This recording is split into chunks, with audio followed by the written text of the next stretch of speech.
Foi uma quinta-feira de manhã normal. E depois deixou de ser. Os telemóveis vibraram ao mesmo tempo, em casas diferentes, em bairros diferentes, em gerações diferentes, e havia uma palavra que se repetia em cada ecrã, em cada mensagem, em cada chamada feita a chorar. Alô? Para É um verdade? amigo que também estava a chorar. A Zagaia. 39 anos. Era tudo o que tinha vivido. 39 anos para mudar, de forma permanente e irreversível, a forma como um país de mais de 32 milhões de pessoas entendia o que um microfone podia fazer. O que uma voz podia fazer. O que a verdade dita em público, sobre um beat, com coragem, podia fazer. E agora essa voz estava em silêncio. Ou assim parecia. 39 anos. Mas aqui está a coisa que Moçambique ia descobrir nas horas seguintes, nos dias seguintes, nos anos que vieram a seguir. Um homem que construiu a sua voz durante 20 anos não morre quando o corpo para. A voz muda de suporte e continua. Quem foi Edson Amandio Maria Lopes da Luz, o homem antes do nome de guerra, antes da lenda, antes do ícone? O que o fez atravessar a linha que a maioria dos artistas nunca atravessa, a linha entre fazer música de que as pessoas gostam e dizer verdades de que os poderosos têm medo. E o que fica de um artista que viveu como se soubesse, lá no fundo, que o tempo era curto? Neste episódio vais descobrir como um menino nascido em Maputo que ainda cheirava a pólvora da independência se tornou o rapper mais temido e mais amado da história da música moçambicana. Vais perceber porque é que o governo ouvia com desconforto e o povo ouvia com alívio, e porque é que essa diferença o definia melhor do que qualquer prémio alguma vez poderia. Vais conhecer o momento exato em que Edson olhou para o espelho e decidiu que ou dizia a verdade com a música ou não dizia nada que valesse a pena. E vais ouvir a história de um homem que usou a rima como outros usam armas e foi mais eficaz do que todos eles. Se chegaste aqui, fica. Sou o Maninho Cultura TV, o documentário da música urbana moçambicana. Vamos lá. Maputo nos anos 80 não era uma cidade. Era uma sobrevivência com endereço. A guerra civil rasgava o interior do país aldeia por aldeia, família por família, esperança por esperança. O dinheiro era escasso. O medo era abundante.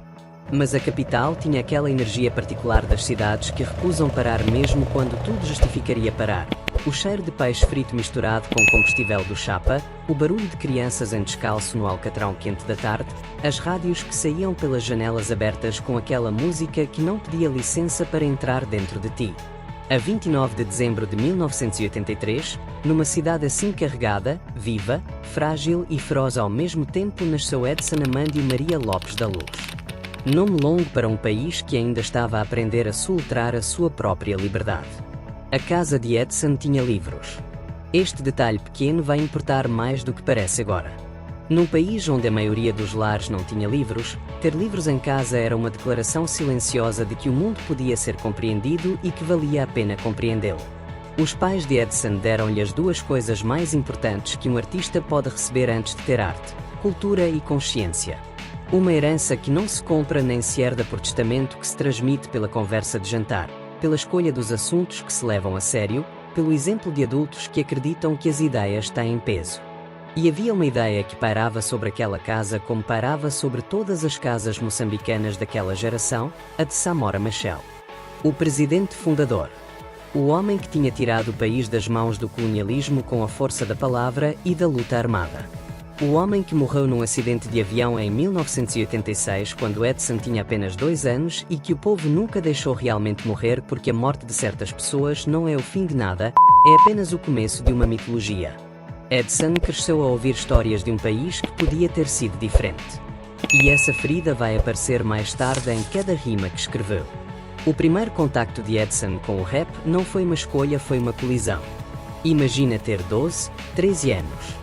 Imagina ouvir pela primeira vez uma voz que não canta, que fala, que acusa, que ama, que grita sobre um beat que parece o coração da cidade acelerado ao dobro. Não era o que passavam na rádio estatal. Não era uma rabenta dos avós. Aquilo era outra coisa completamente. Aquilo era alguém a dizer em voz alta, sem pedir desculpa, sem descer o tom, exatamente aquilo que Edson tinha estado a acumular silenciosamente dentro de si. O rap americano chegou a Moçambique pela via torta, pelas cassetes copiadas, pelos amigos de amigos que tinham estado em Lisboa ou em Joanesburgo, pelos discos piratas que apareciam nos mercados sem explicação de origem. Tupac, Nas, Public Enemy. Nomes que eram mais do que nomes. Eram provas vivas de que a língua podia ser ao mesmo tempo uma faca e um curativo. que podia cortar e sarar na mesma frase. Começou a escrever, mas não letras de rap, ainda não. Começou a escrever coisas. Pensamentos. A diferença entre o que ouvia nos discursos e o que via na rua. O espaço entre a promessa e a realidade. O que acontecia quando a esperança envelhece mal, quando a independência se transforma em outra forma de exclusão para os mesmos de sempre. Era já um analista político. Só ainda não tinha o formato. O formato chegou quando encontrou a cena. Em Maputo, no virar do século, o hip-hop estava a construir os seus alicerces. Havia jovens com o mesmo fogo, o mesmo desejo, a mesma necessidade de dizer coisas que o silêncio oficial tornava sufocantes. Havia sessões de freestyle nos bairros, aquelas rodas informais onde os melhores não se revelam pela perfeição mas pela coragem de falar quando é difícil falar.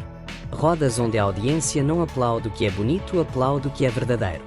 Edson tinha um problema que era uma dádiva disfarçada. Ele não conseguia dizer coisas que não acreditava. Noutro artista, isso seria uma limitação técnica. Nele, era o motor inteiro.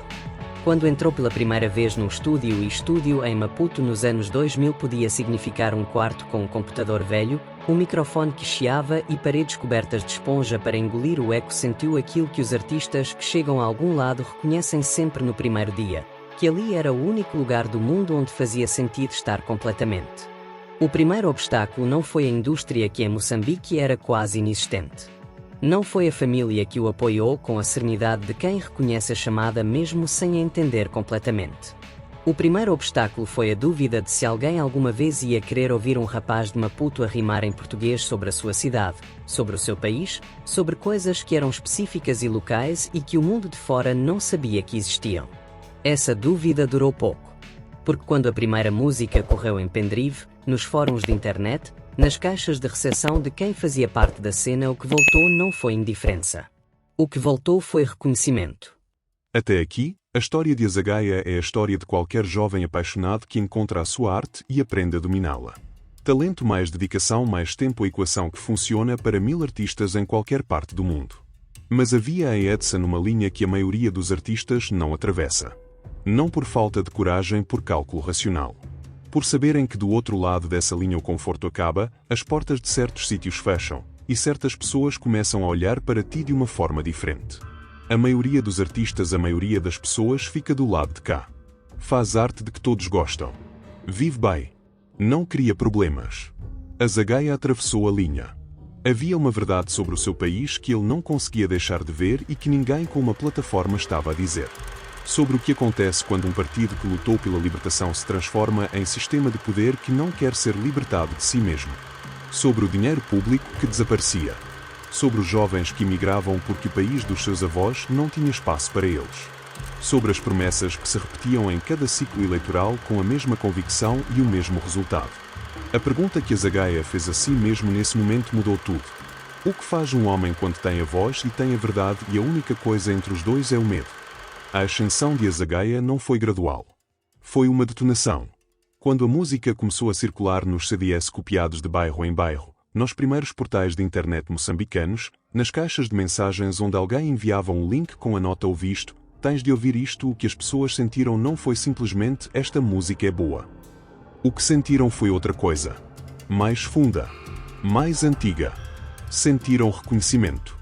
Aquela sensação particular de ouvir alguém dizer em voz alta, com precisão clínica e coragem total, exatamente o que tu sempre soubeste mas que nunca tinhas visto formulado assim, com esse ritmo, com essa raiva controlada, com essa recusa absoluta de baixar o tom.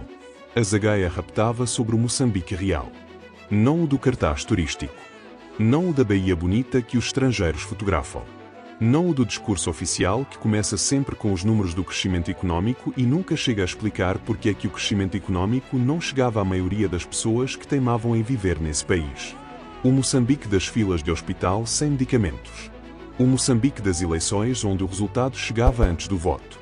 O Moçambique das promessas que envelheciam antes de serem cumpridas e eram substituídas por novas promessas com o mesmo prazo de validade. Não era música. Era um arquivo. Não era entretenimento. Era um jornal que os jornais não ousavam publicar. Não era arte pela arte. Era arte como ato de responsabilidade civil. Povo no poder. A frase que condensava tudo. Não como slogan vazio. Não como esperança de cartaz. Como exigência de alguém que conhecia a história do seu país, que sabia que o povo tinha dado o sangue pela independência, tinha sobrevivido à guerra civil, tinha suportado a pobreza e o ciclone e o abandono e que reclamava com a voz o que era seu por direito histórico. Havia uma música sobre Samora Machel, o presidente fundador, morto em 1986 numa tragédia aérea que muitos ainda recusam chamar acidente, que fazia algo invulgar. Colocava o espelho à frente do presente e perguntava, sem gentileza, o que tinha acontecido entre aquele homem e este momento. Entre aquela visão e esta realidade. Entre o sonho da independência e o país de 40 anos depois. Essa música passava em todo o lado. E havia pessoas que paravam onde estavam, que fechavam os olhos, que sentiam coisas que tinham guardado durante anos tomar subitamente a forma de canção. Mas a fama que nasce da coragem não vem sozinha. Vem acompanhada de pressão. Num país onde a liberdade de expressão tinha limites que não estavam escritos em nenhuma lei, mas que eram conhecidos por quem estava suficientemente perto do poder para os sentir, ser azagaia era um ato de bravura diária. Havia concertos que tinham dificuldade em encontrar espaços. Havia rádios que tocavam as músicas com uma relutância que não precisava de ser verbalizada para ser percebida. Havia o silêncio de certas entidades mais ominoso, às vezes, do que qualquer ameaça direta. Aqueles que o amavam pediam-lhe que tivesse cuidado. Ele ouvia, com atenção e carinho. E continuava. Azagaia não foi o tipo de artista que chega ao topo e fecha a porta atrás de si. Foi o tipo que deixa a porta aberta. Que segura o corrimão para que os que vêm atrás não caiam. Que entende que o hip-hop moçambicano não é a sua carreira individual, é um projeto coletivo que precisa de muitas mãos, muitas vozes, muitas gerações a construí-lo. Colaborou. Partilhou. Discutiu. Mentoreou. Ajudou outros artistas a encontrar a sua voz quando a dele já estava estabelecida, porque sabia que a sua voz sozinha era uma voz, mas muitas vozes juntas eram uma geração. E uma geração era a única coisa que um sistema não consegue silenciar completamente. Com outros nomes da cena moçambicana, figuras que viriam a ser pilares da música urbana do país, construiu um diálogo que elevou todos. Cada colaboração era uma declaração política antes de ser uma declaração musical. Estamos aqui, somos muitos, e não vamos a lado nenhum. O reconhecimento internacional chegou devagar e depois de uma vez só. Havia festivais africanos onde o nome de Azagaia começava a aparecer em cartazes ao lado de artistas de países com indústrias musicais muito mais estabelecidas. Havia jornalistas de fora que queriam perceber o que estava a acontecer com o hip-hop moçambicano, e o que estava a acontecer tinha um nome e uma cara e uma voz inconfundível. Havia artistas de outros países que pediam colaboração. Não por obrigação ou cortesia diplomática, mas porque reconheciam em Azagaia algo que transcendia a língua portuguesa e os limites geográficos de um país de costa africana. A raiva justa não tem fronteiras. A coragem não precisa de tradutor. A crise foi a crise de qualquer artista que coloca demasiado de si próprio na arte durante demasiado tempo.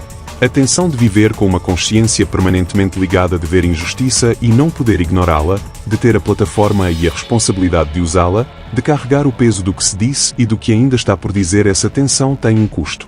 Físico, emocional, existencial. Havia períodos de silêncio que os fãs interpretavam como pausa criativa.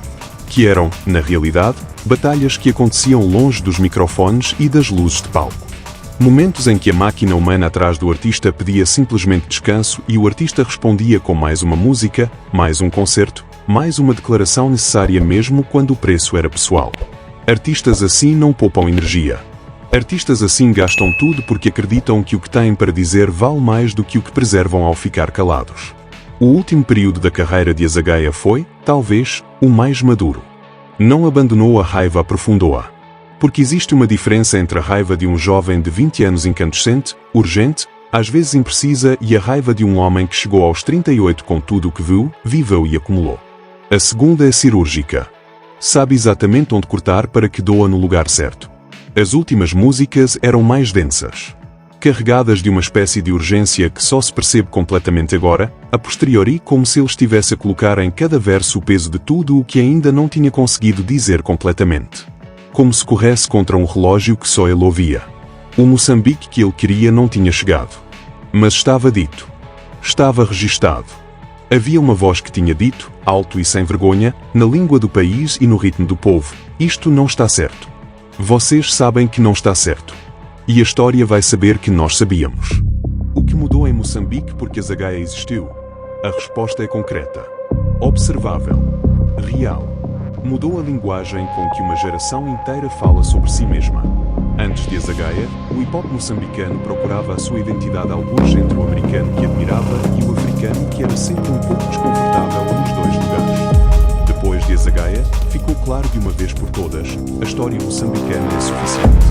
A dor moçambicana é suficiente. A raiva moçambicana é suficiente. Não é preciso pedir emprestado a grandeza que já temos, só é preciso ter a coragem de dizer. Mudou também o que os jovens acreditam ser possível dizer.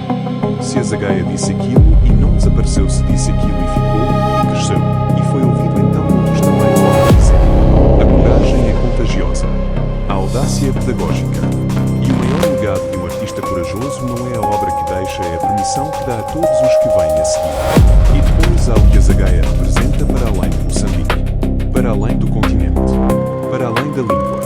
A história de Edson Amandio Maria Lopes da Luz é a história de qualquer pessoa, em qualquer país do mundo, que um dia viu claramente a injustiça à sua volta e decidiu que ia fingir que não havia. Que tinha talento e plataforma e escolheu usá-los para dizer a verdade em vez de os usar para ficar bem com toda a gente. É a história do artista como testemunha.